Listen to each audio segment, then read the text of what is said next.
So I want to show you a few more examples of tips in Safari. One is when you see a file upload form like this one. It says file to upload, choose file, and you click it and then you select a file.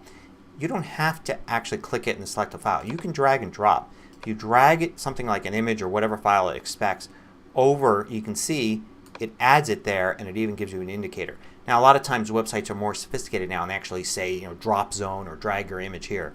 But even with this basic form here, you're able to drag and drop a file to it. So it could be any type of file, whatever this form is expecting.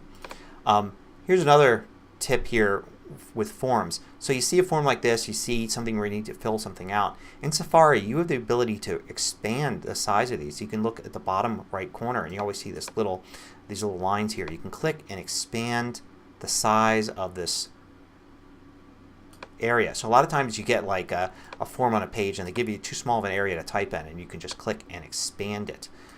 So look for that. I use that all the time. Websites always seem to be giving too small an area to type in.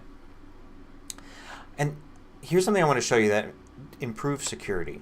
If you go to Safari, Preferences, and then go to General, there's a thing here for open save files after downloading.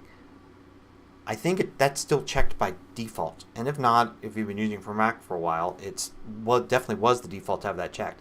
There's no real reason to have that checked. Have it unchecked. It's a convenience. Downloading a zip file and then it automatically unzips, or PDF and it automatically opens in a PDF app. But this is one of the attack vectors that from time to time comes up when malware is spreading. So one extra click. How often do you download something that you're going to mind one extra click to open it up in preview or whatever you're doing with the file? So I always have that turned off. So that's a security tip there.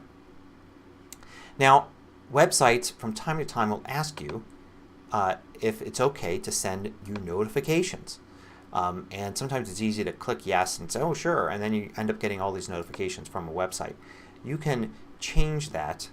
If you go in here and you can then choose the websites and click notifications here, and it shows you all of the places where you've specified something. So like maybe at Mac Rumors I've said allow in the past. This is where I can actually turn it off.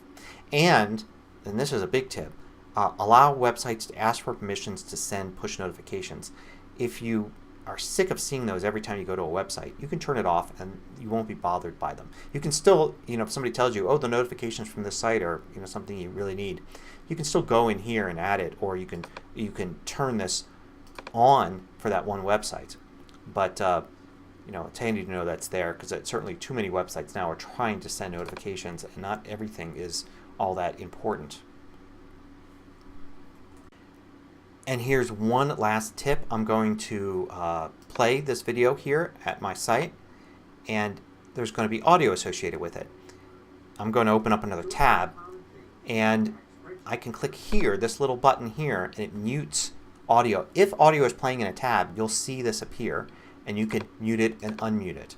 It's a great way. You have multiple tabs open and suddenly something starts playing, a video or an ad is loaded, and you just want to mute it really quick. Look for these little speaker icons here in the tabs at the top, and you can mute that tab that's being too noisy.